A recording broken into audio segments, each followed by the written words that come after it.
Anyway, we got this side adjusted and everything. We're going to go ahead and adjust the valve lash over here.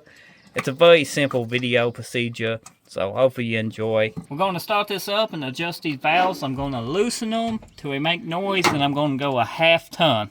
Now this is for hydraulic lifters. Go ahead, Kentucky. Contact. So let's go ahead.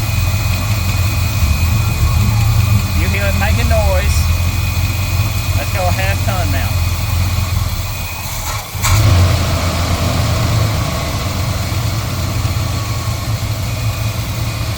Hear the noise? Half ton. That's a quarter. Half. One more time. Making noise. Quarter. Half a ton. Also, you need to check the tension of your taps, your nuts, or whatever you want to call them. You need to check them because they do go bad and they can back off your adjustment. Another thing you want to check is your nut evenness. They should be about even.